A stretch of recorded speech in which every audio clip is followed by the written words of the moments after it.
Welcome back once again to the Badass Women of Hearthstone playoffs for the EU region. €500 for the winner and a ticket to DreamHack to compete in one of their events later this year as well.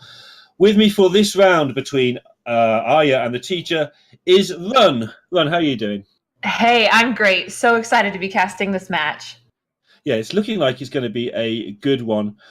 Just before we get into the match, I've asked everybody else, how's this tournament and the casting and everything treated you? I know you started streaming a lot more and stuff recently. Has it all been connected? Confidence boost and such like?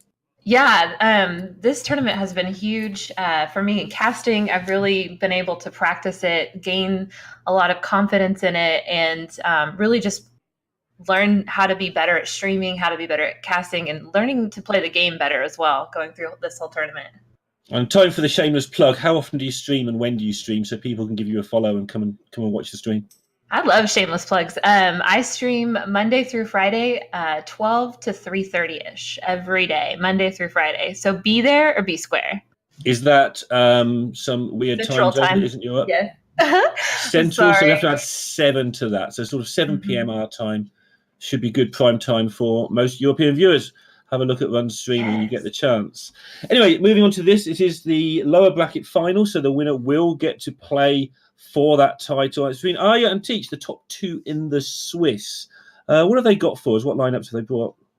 Okay, so for Arya, we're seeing a mid-range hunter, which we haven't seen a ton of in the tournament yet. It cut the secret package and runs more beast, it looks like here.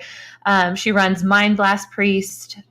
She actually ended up cutting out the Fire Tree and the Omega Assembly to add in an Ooze, an Acolyte of Pain, and a Divine Hymn, which I like against these more aggressive lineups. She's running the Holy Wrath OTK Paladin, very standard lineup there. And her Odd Mage was banned. Okay, good. Over on I didn't want to cast that anyway. Over on the teacher's side, we've got a fairly standard even shaman list, a secret hunter that was banned, if I'm not mistaken there, right, Lorinda? I actually haven't got the bands in front of me, if I'm honest. So okay, well, I'm pretty sure. We'll go with that. We'll have production double check us on that. But then she has an odd rogue, where it seems like this deck has 35 plus cards in it. I mean, we could not figure out what she cut. The only thing we saw different from usually the standard list, and she's not running any silence with the owl, and then she is running a greenskin over the Scalebane. Yeah. And then an even Pally to kind of round out her list there. So what do you think of this lineup, Lorinda? So it does look like to me that obviously losing that mage is a big deal. Has targeted the more aggressive lineups with her more controlling one overall. So no surprise to see that mage banned out. I think it's going to be quite difficult with it being last hero for Teacher to get the 3 wins here. But we said that in the game against Katrina, and look what happened there. So right. I think it's going to be pretty close. We have to play the games, but they've only lost once between them in the Swiss stages. That's 15-1. And that's an incredible record. Yeah, Arya went through the top bracket as well until the finals. And Teacher, even though she lost in the first round, that meant she's had to play more matches the way that double elimination works to get to this point. So they have won a lot of matches of Hearthstone recently and not lost many at all. So be interesting to see exactly how it turns out. Yes, but looking at the statistics, I think you are definitely right. The teacher's going to have an uphill battle going in here. We know Mind Blast Priest is really the priest deck that can control the early board, lots of board clears, lots of ability to heal back up, and also that Pally, that it has so much heal in it with that Shambhala, and it's just designed to wait you out and then OTK you. So it's going to be rough for these minion-based decks to be able to push through those, I think. Yeah, so much AoE in those two decks combined. And again, that Paladin deck, I was skeptical when I saw the Holy Wrath build, to be honest, originally. It looked like the other version was just better, but the other version just went wrong too often, and now it's so much more stable now. It is. The Horseman package, there were so many ways that it could go wrong. Not getting it off the board, getting the wrong Horseman. This Holy Wrath, every time I see it, I get so angry. It's just not even fun. I'm like, this is the craziest package ever, but it works and it gets the job done against these aggro decks. But nothing feels worse than having them stabilize at like 3 health. And you're like, really? 3 health? Yeah, it feels like this was just a meme deck to start with, and then people realize, hang on, that as so many decks do, really. They start off as memes, and suddenly you realize, hang on, if we tidy this up and make it more focused, it's actually really good. And Holy Wrath in people for 50 is indeed really good. Yes, it is quite the deck. Now, what do you think about the difference here with the mid-range hunter versus the secret hunter? Is one package better over the other in your opinion? So for me, I think Katrina has convinced me that the secret hunter or the spell hunter are better. I don't like the fact that the mid-range hunter. This is a personal level. I know this deck's really good, right? But on a personal level, the number of turns you have to miss where you Master's Call or you die of Frenzy and like nothing happens. And then watching Death Star when he takes out the hyenas and still does really well with it. And I'm like, but this is a hyena deck, surely. Leads me to believe I don't have a full understanding of this deck. Having a 16, like 5 hyena or whatever it ends up being is just so much fun, Lorinda. How could you cut the hyenas here? I don't know. I mean, he was the guy who sort of got this deck together. I think the whole point was, here's Master's Call. This card is broken. What do we do about it? It's also a nice cheap deck to build if people are starting out in Hearthstone. Yeah, you have to go after Rexar, but that's not a pain. Yeah, I just feel that cutting hyenas was the strangest thing. And he did in the very end. I think he put them back in, but he played for a long time without them. Yeah, but those spring paws hyena rolls, I mean, those can just pretty much win you the game at some point. I've seen and done myself a few very large boards with a nice little snake trap, spring paws, creating hyenas that are just sticky and hard to get off. So it's interesting that he ended up cutting those at one point. Now, talk to me a little bit about the odd rogue build that we're seeing here. How do you feel about that build versus a Mind Blast Priest or an OTK? So about the odd rogue, I mean, like I say, it looks like it's got 35 cards in. Somehow there's double Tar Creeper, double Fledgling, double Thug. There's a Void Ripper. There's a green skin, and I mean, it is the owls and the 5/5 that have been cut. But I think that's fine. I think going as focused as possible in Last Hero can be very good. It means your deck has a job to do, and I think that the teacher. I've got to confess, I don't know much about the teacher's previous play, but I was told beforehand I think she's more comfortable with the aggro stuff, and that's showing here. And there's a lot to be said for playing what you're good at in tournaments, rather, especially if you haven't played that many tournaments, rather than playing what is necessarily the best lineup. Well, and it must be working somewhat for her, because her first loss being fairly recent in the tournament? I mean, she's made it very deep, so obviously this lineup is getting the job done in a lot of ways. Yeah, she lost in round 1 to Katrina, and then she's had to play through the lower bracket. I think this might be her 4th match now. 4th match. Getting revenge on Katrina in the previous round. And actually eliminating Katrina, which was maybe a little bit of an upset there.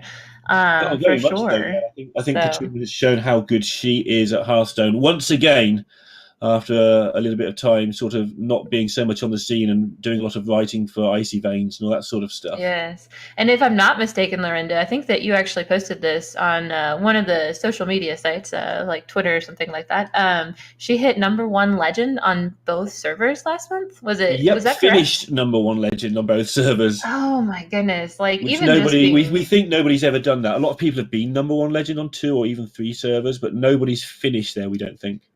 That's just an incredible. I mean, I don't even really know what to say on that. Like, that just blows my mind. That tells you how strong of players that we have in this tournament. That not only did the #1 finisher on both ladders, she made it very deep, obviously, but she had 2 losses as well. I mean, that just shows you the level of competition that's actually in these brackets over in the Europe side.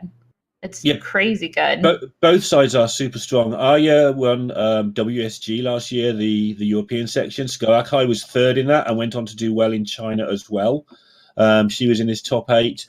And Penny, who is probably the most consistent performer from the European players, from DreamHacks and such like. She was also in this top 8. It has been an absolutely stacked one. Not to mention Baby Bear, who she was upset for going 0-2 in the top 8, but she's off to China later in the year to make amends there. To console herself from going 0-2. I mean, but you can't, if you're in Baby Bear shoes, you can't feel bad looking at this top 8. It's kind of like, all the giants were placed in this. I mean, very well European names, being from the NA side. I can't say that I know a ton of the European players that well, but I knew most of this lineup from being, just being excellent players, being, finishing well, topping it out. So you can't, if you're in Baby Bear shoes, I felt like you can't feel too bad knowing that you lost to probably some of the top talent in Europe. Yeah, exactly. And she has come a long way over the last year as well. Again, she goes regularly to DreamHacks and such likes. And next week is the NA one. We've already talked about this a bit earlier, but the lineup for the NA top 8 is absolutely insane. I'm just going to read it through now. It's Karakute, Pathra, Dragon Rider, I Orchestrate, Teebs, Heidelisk, Slisser, and Future Shock. And I already knew all 8 of these players. I know. It's so, I mean, just all of these names, these 16 names, there's probably very few names you don't know. We actually saw maybe I Orchestrate might be one that is not a household name just yet, but she's new on the scene. She just started streaming. She's a fantastic player. I mean, where did she come from? I don't know, but we're glad she's here. So yeah, that's going to be crazy. I mean, you've got a household name like Celissa in there and Future Shock and just all of these fantastic players. And I mean, my own personal bias to the lovely Dragon Rider. She's a co-host with me on a show that I do, a monthly show. And so called Hearth Buzz. There's another shameless plug. I mean, there's just so many big names playing in these. And I mean, any game you tune into, you're going to watch an awesome match, I think. And it's going to be with the new nerfs as well next week. 4 players, at least in that lineup that I can recognise, had to play WSOE straight after nerfs as well. So we're going to go the first look at the new nerfs on this. But I think we're getting pretty close to going into the match now. I think we're both favouring Arya to have the better chance here. Yes, but as we said, sometimes those aggro lineups just get what they need, and the control lineups are searching in the deck. So I wouldn't count the teacher out just yet, Lorinda. Yeah, definitely not. And just to point out, the winner of this does go to the grand final and will have to win twice because it's double elimination and they're in the lower bracket. So a lot of work to do if they're going to win this tournament from here. Yes, definitely a lot of work to do. Double elimination, we are seeing that whoever loses here will be out of the tournament. Is there a prize pool, Lorinda? I have not checked into that for this person. The winner gets €500 as well as a DreamHack ticket. They have to make their own way there, but the €500, Europe's a pretty condensed place. It's pretty easy to get to the DreamHacks. And several of the players here often go there anyway. So whether it's one of the regulars or one of the people who haven't played one before, either way, hopefully they take up that ticket and go and kick some ass over at DreamHack. Heck yeah. All right. Looks like we are heading towards the game now. Let's see what what each player has queued up. There we go. And it's going to be the Shaman from the Teacher and Hunter Deck from Arya. that class. All right. So the Corpse Taker, obviously a big start, as well as having a little bit of early presence. Let's have a look what they throw away. Okay, perfect. In game here, yes. So we see Menacing Nimbus, Corpse Taker, Alakir, and Direwolf up here. I mean, not the worst start here, but definitely some stuff to throw away. Lorinda, what do you think? Yeah, can't keep the Alakir, I wouldn't have thought. Direwolf's kind of interesting because you might just want to throw some stuff into your opponent early on, but you've got to fight for the board against this mid-range Hunter. I kind of like keeping the Corpse Taker here, being able to deal Oh yeah. with it. So one of the strongest cards in Even Shaman. And that Primal Fin is an excellent pickup for the teacher here to deal with early minions and get some presence on the board. Yeah, and the shaman should scale pretty well. Obviously, there's a lot that the hunter can do in the mid to late game, and it looks like Arya's not going to have to do the whole Dire Frenzy Master's Call, which can really slow you down. Animal Companion, a big deal there for her curve. But the teacher with all these 2-drops is going to be in a strong position early. Yes, she's definitely not hurting for things to do. That Corpse Taker being in hand as well is just so excellent. You know, pressure, pressure, pressure. This mid range deck can definitely get out a lot earlier because it doesn't have the secret package. But this is looking pretty good on the Even Shaman side. She does go ahead and choose a Spring Paw off of the tracking. How do you like that pick, Miranda? I blinked and didn't see the other two options. She took it so quick, but yeah, she's got to fight for board. So anything that was cheap and efficient was going to be a great pick there, unless there's a Rexar in there or something, and even then you can consider it. It was the Kill Command and the Crackling Razor Maw. So she just I wanted like to that get choice. immediate things on board. And the Razor Maw would have been very tempting, but she wasn't going to be able to play it until maybe turn 4, by which time she could be a long way behind. Yes, and you can't do that with the Even Shaman board. No, you can't. And already you can see how much it's benefiting. She's going to be able to deal with this Primal Fin, which is going to be spewing minions all over the board. That's a fairly accurate representation of the Primal Fin, I think. Spewing. Yeah, just these annoying Murlocs that won't go away. And like she does pull for the Animal Companion, really the only play that she had there. And Misha is a wonderful pickup against an Even Shaman. Oh, and we see a Gluttonous Ooze come into hand. I did not see that tech when I was looking at the original list. That's an interesting tech there. A little bit bigger of a body and destroying weapons. Nice. Yeah, the Ooze I think fits quite nicely in here for the obvious reasons, like you just said. It's versatile. It's big enough to do the job. Definitely would prefer to see. Oh my gosh, a Merspark Eel in hand here. That would have cleaned up this Misha nicely. However, she did not get it, and a Menacing Nimbus comes down on the board.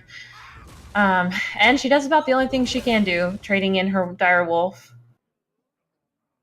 Going to be important that the teacher will be able to deal with everything but the 3/3 Wolf next turn. In fact, not even going to need to. So the Divine Shield on this Corpse Taker is going to be active. Obviously, we can see that there's double Rhino in hand for Arya, which helps, but that's actually quite tasty. That is a lot, especially when you consider the curve there with the high main on 6. So I would not be surprised at all to see that come down this next turn. And that Corpse Taker is pretty pesky, so you want to get that off. I think for a while people only played one Rhino in this mid-range deck, but you can see now why you want to play 2. So you can sort of burn the first one a little bit to some extent. Yes. Yes, I agree. I've run the list with one Rhino, and I'm always wishing for another one. And this was also an interesting inclusion here, this Bone Mare on the Even Shaman list. And honestly, it's kind of making her hand a little bit on the heavier side at the moment, which isn't helpful against this this mid-range Shaman. Yeah, even Shaman, say compared to, let's say, even Paladin, you have to activate the totems, so you need all the buffs and such like that you can get your hands on. Because the price you pay on your odd numbers turns, if your hero power's effectively doing nothing, is just too much. And so you do have to build the deck with that in mind. Obviously, it is pretty heavy, but later on it means that your totem's actually doing something. Yes. Now, just looking at her, like having this list open here, trying to see what she actually cut for those. And I'm not 100%, but it's definitely showing without having those flame tongues, without having that dire wolf, it's definitely showing its way through here. Now, Arya has big turns that she's able to push a lot of damage with, and having a 3/2 and a 2/2 and an 0/2 does not feel all that great on the teacher's side, knowing big minions can come out now. What to do? Yeah. If you're in the teacher's position, what do you want to have to come out of the deck here, Lorinda? I think you're more concerned about what comes out of your opponent's deck than your own. You're okay personally with the elemental etc. going to clear up the board, but the real problem is what the hunter is going to do to you. You're hoping they haven't got the high mains and some of the big stuff that we can see is in there, and just fend it off. You're not going to die for a couple of turns, and so really just keep plodding along. You'd like to have a decent turn 7, which is always a big problem in even decks. So pick up something you can play next turn. Sounds straightforward, but any 2-drop I think she'd settle for. Yes, but the nice thing is we see here is that she still has a full hand. Hagatha is there, Bone Mare to kind of be able to push her issue. Her hand is definitely not empty. That Hunter's Mark is a big pickup here, but slowly Arya is starting to run out of resources. And that's kind of the problem with the Hunter stack and why that Master's Call has been so strong, being able to refill a hand here. So the teacher's not in a terrible position, even though the board state does not necessarily show that at the moment. Yeah, it was a bit of a tough call there. She was trying to work out whether she thought the Rhino would survive to play the high main next turn. The downside was going to be if the Rhino did die, then it was pretty much game over because the high main would have been so slow.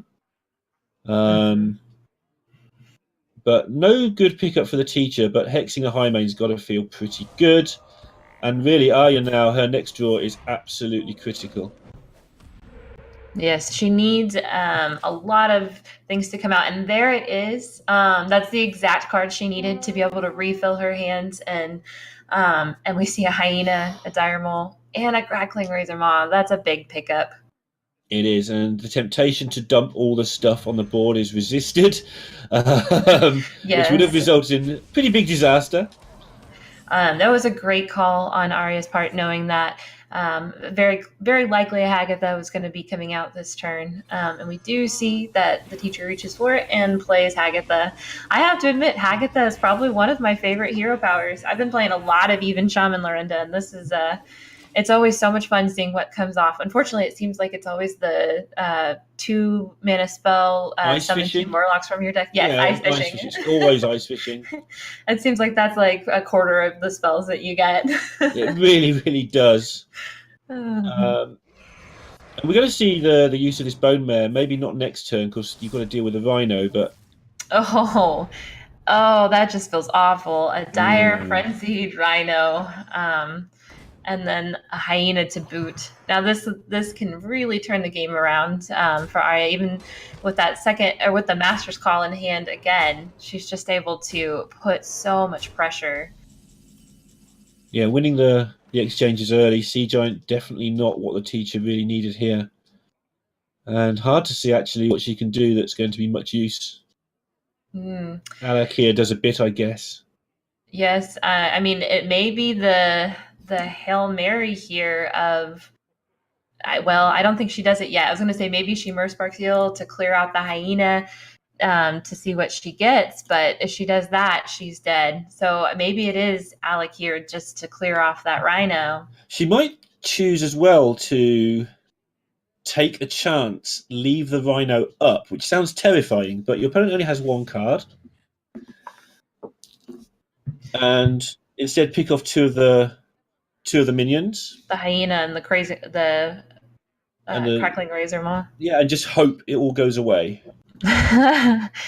But we can see in hand that might end up being disastrous with that Master's Call there. Oh, for sure, that would have been an absolute nightmare. But maybe with 1 card in hand, you just take the chance and say, okay, if you've got it, I lose, but I'm in such a bad spot, I might lose anyway. But this play has merit as well. She's going to get a lot of cheap cards that quite often help you so much as Shaman. And that is quite the draw. If she can survive this turn, at which any 3 damage there will pretty much end the game. There's a lot of it. There it is. But had she not picked up that Rhino there, well, I mean, that Master's Call probably would have pulled a Rhino anyway. It was probably lethal all the way around. But you did see there were options for the teacher to actually probably stabilize and maybe turn this game around. But just anything pulled out of that deck pretty much killed her. Yeah, she was in a very tough spot, especially when it is Master's Call in hand. Sometimes you just have to take a chance. She went with that, and yeah, the Rhino off the top, lethal damage. The hero power would probably have finished her anyway, unless she could get some sort of healing from the Hagatha. And she just never really quite stabilised despite the strong looking hand, and that's the power when that Hunter deck does its thing. Yes, and not having Merrspark Eels there, not having your Flame Tongue totems come out for the early game, I think we would have seen a different game if we had seen maybe a couple of Merrspark Eels and the Flame Tongues being there. But since it wasn't drawn, that's the way this goes sometimes.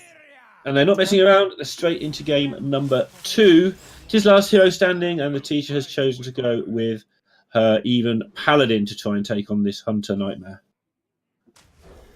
So in this matchup, it does look like the even Paladin tends to be a little bit more favored. About a 58% win rate here. So what does this even Paladin have to do to fend off the fast draw that this mid-range Hunter can get, Lorinda? I mean, if the Hunter gets the fast draw, I don't think you do much about it ever, honestly. This is one of those decks. But the Paladin does have plenty of ways of keeping things clear with the secrets, with the pyromancers. Obviously, Corpse Taker once again is a massive deal. A little bit of healing, then stabilize with maybe a Spike Steed or Tarim. You do have a bit more removal than the Shaman had at its disposal. So just generally, it's the same old story. It's board control, board control. And that can be a little bit harder with a chunkier hand, but with some healing there with the weapon, the Corpse Taker, this can be nice if things get out of hand, maybe a Tarim down on 6. However, seeing that Wind Fury Harpy in hand is just unfortunate. You don't want to see that as an even Paladin. You don't, although I recently saw in Taiwan, Hunter Ace just got absolutely destroyed by somebody who got a Wind Fury Harpy down, and it just sat there. It turns out if you can't deal with it, I mean, you don't want to see it, obviously it ruins your Corpse Taker, but if you can't deal with it, it does just win the game very, very quickly. And, I mean, there are some tools here with the Hunter's Mark and, Crackling Razor maybe into a poison that can deal with this, but you're right, like seeing those, that Wind Fury Harpy come down with no answers has got to be pretty scary. Meanwhile, though, back at the ranch, we have the crazy hyena start coming in. And here, this is exactly what you fear as, I think, an even Paladin or pretty much any deck out there is hyena into Springpaw, or into Lynx, and suddenly this deck looks crazy. Although she does go with the Timberwolf to clear out the 2/2, which I like a lot. Yeah, and look at that, already at 5/2. Play Noble Sacrifice, make the 5/2 bigger. That's nice. It's looking a bit rough here for the teacher. Yes, at least we do see she's going to take some damage here. But we know the Wrath has a lot of. I'm sorry, this is even. So there's not as much healing here, but that Spellbreaker is going to be a big deal. Is going to help keep that hyena under control. However, these boards just tend to snowball with that, and then the Master Call pickup is huge here. Yeah, and the teacher actually just deciding that next turn she wants to 2 silver down the hyena, so she's not going to play anything this turn so that the hyena can't get out of range. But now it's going to have probably a Divine Shield. I think the Wind Fury might be a bit of a trap here. Yeah, the Divine Shield, she's seen what's coming. Okay, the Spellbreaker will be good. That was an excellent read on Arya's part. She did a very good job, not maybe choosing that, but that Spellbreaker maybe is a little bit of a punish, unfortunately, for not taking that extra damage to face here. But a great read on her part. Yeah, let's see how Arya follows this up. Obviously, she can deal with the Spellbreaker. She's got a nice board. Yeah, I mean, she has so much going on, that tracking to be able to find what she needs. And then having that Master's Call for the draw, everything just is looking green on Arya's side at the moment. It sure is. However, we do see that the teacher's not out of it yet, with quite a bit of removal. She doesn't want Huffer. She doesn't get Huffer. I thought this was always Heifer, Lorinda. What is going on? Yeah, I don't know what's going on here at all. But this is a heads-up play. She's taking she's looking to take the lesser damage play to protect against the consecration. Arya is doing excellent hand reading, knows the deck for the even pally really well here, and just using the minion to clear. I like this a lot. That's a very heads-up read. Yep, and showing why she's been doing so well over the last year.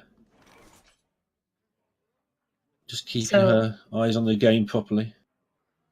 So now, if you're sitting in the teacher's position, do you take the consecration to clear here, or do you look for another answer, maybe with the true silver and the noble sacrifice?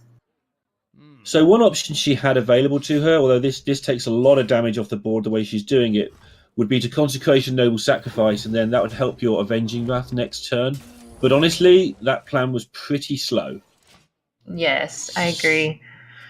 And this is she's still facing down quite a bit of damage, even with that noble sacrifice, and sitting at 13 health, knowing that a rhino, can come down at any turn, and not having a great way to deal with that at the moment is probably a little bit scary on the teacher's part.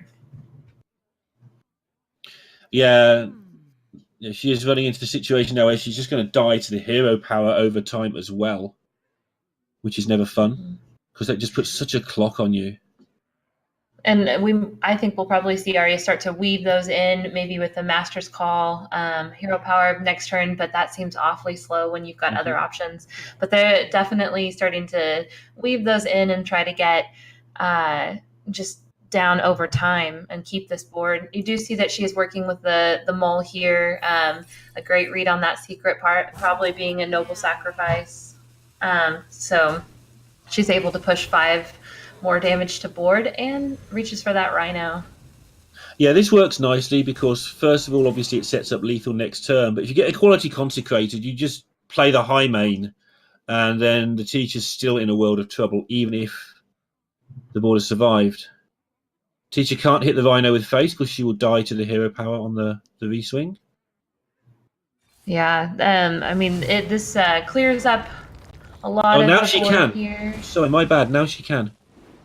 Because she's taking the damage off the board. And of course the true silver heals as well. And stays at 5. I mean, that's just scary. She is 3 hero powers away. Don't worry about it. It's kill command time.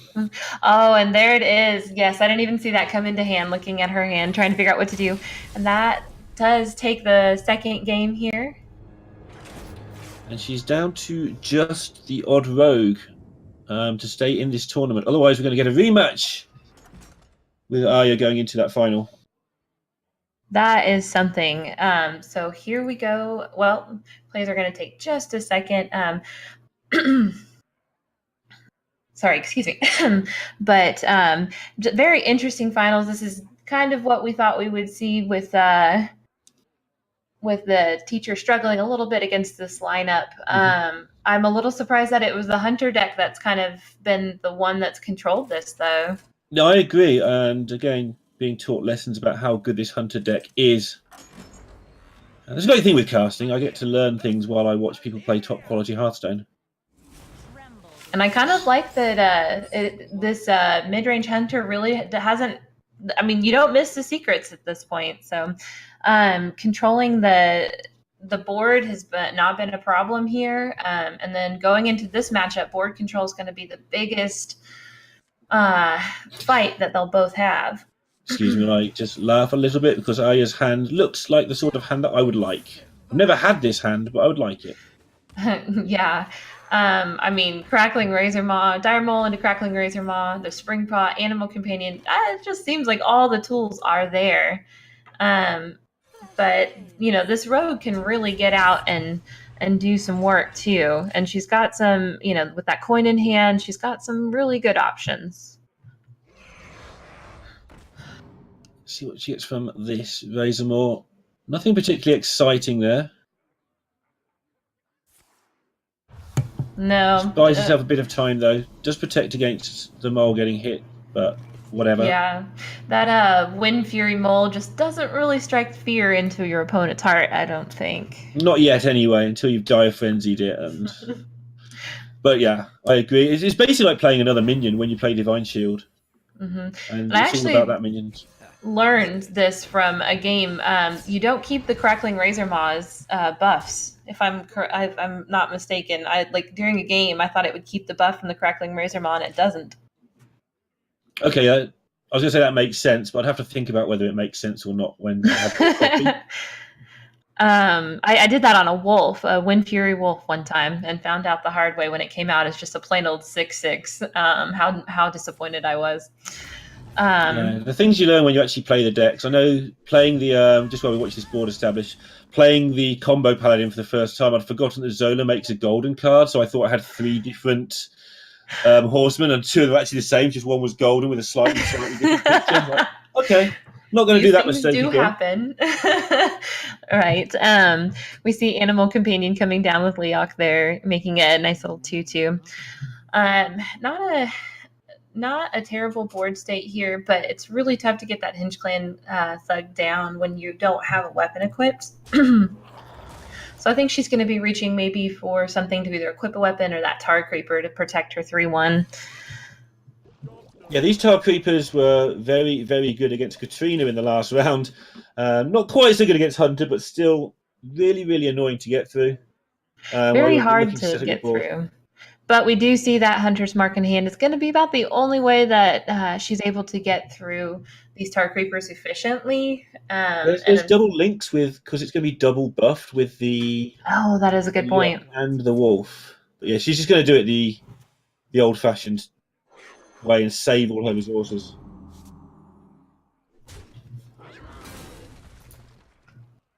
And again, the rogue is just not good at killing a lot of things at once. So what Arya's doing is putting down a lot of things at once to deal with. She is out of stuff, so this could still turn around. But now the damage starts to come in. Yes, and without any really very good way of clearing out this Dire Mole or the Leok in hand, we do see her reach for the Dire Mole here. Does she go with equipping that weapon here for the first time, or is she going to think fledgling must look so good from where she sat, because she would have probably half expected a Timberwolf who played last turn. It's going to walk into it if she does play the fledgling, but yes. I kind of like getting this weapon down, but we know that Timberwolf's in hand, so it might not be as juicy if you didn't know that it was sitting there. And the teacher does not, and so we can see that actually does come down on the board. Yeah, it does mean that she can play Thug and Weapon next turn, so she'll be more mana efficient this way. But this is a lovely pickup now for Arya, because she needed some extra gas, and High Main is exactly what she needed. And this is pretty unfortunate for the teacher that one card was that wolf. And production just informed me that we were actually on the caster screen until just now. Apologies there, but we did get that fixed. So thank you guys for bearing with us as we move through our production. And thanks for being here as well, guys. Here on Hearthstone Radio.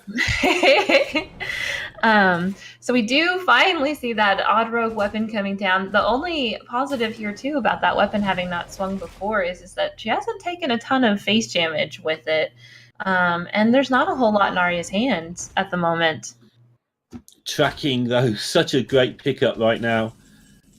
Now, Lorinda, I'm not a tracking fan. However, in this case, I'm definitely seeing its merit. Tracking is one of those annoying cards that you take out of your deck because it ruins your game so often, and then you wish you had a tracking, so you put it back in, and you just repeat this for like 2 months. It's a feels bad card, but sort of like that second rhino. Actually, it depends whether you're willing to take the sad times with the happy times. That's a fairly good way of putting it, Lorinda. But tracking is an important card in the Hunter's deck, especially since it lacks any type of card draw for the most part, other than that Master's Call. And so many times you find the option you need and thin out your deck. So many Hearthstone players will be happy to hear me say that in a cast.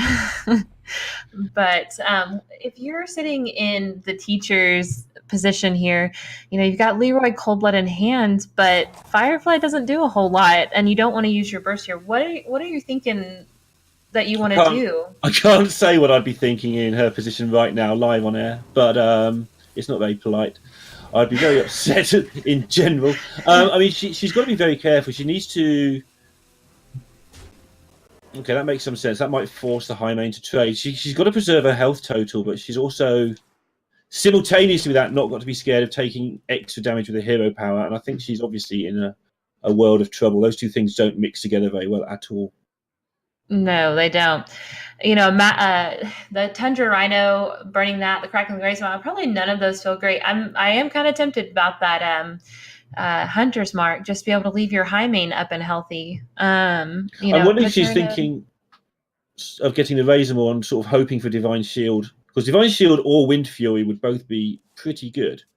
Yeah, I think there was a ton of choices there. She does go ahead and choose the Rhino, which I don't mind, you know, being able to get the 2/2s off there, clear that Hinge Clan, which can get very sticky, and leave the Rhino on board. And what beats you is what she's thinking here. You know, I'm going to kill my opponent in 2 turns from this position, so nothing's going to beat me easily here.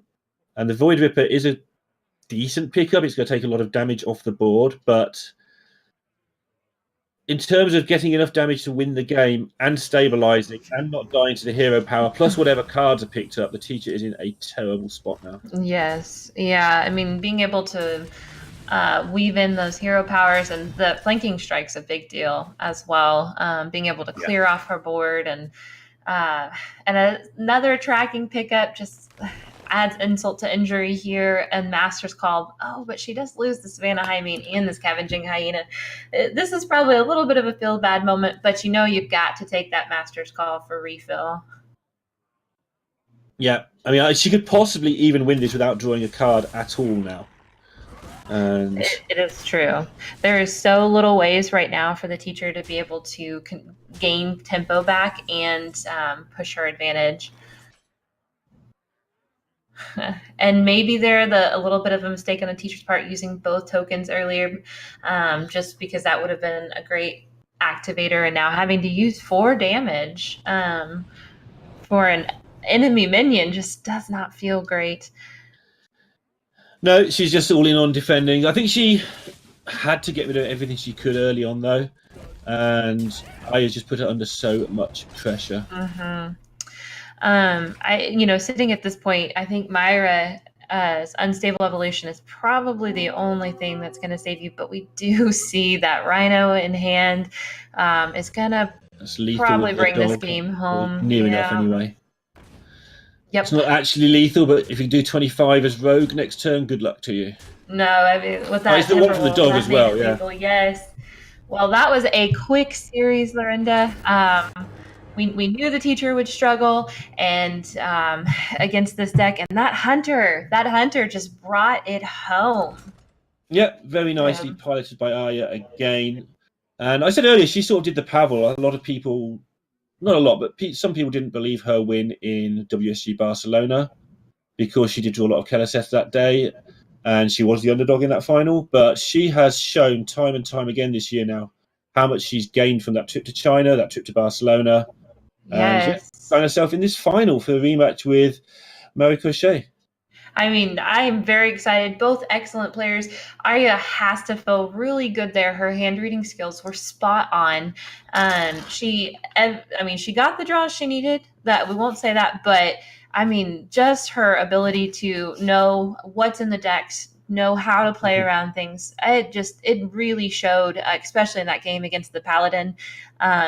It was impressive, and I'm so excited to see her move on to the finals against Marikeshe. Is that correct? How you say that? Better than I've been saying it, so we'll go with that.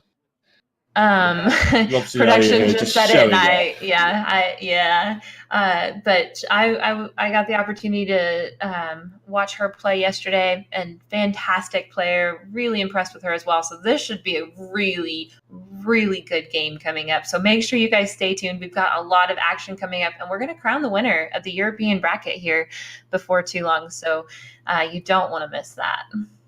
Yeah, we'll see you in a minute.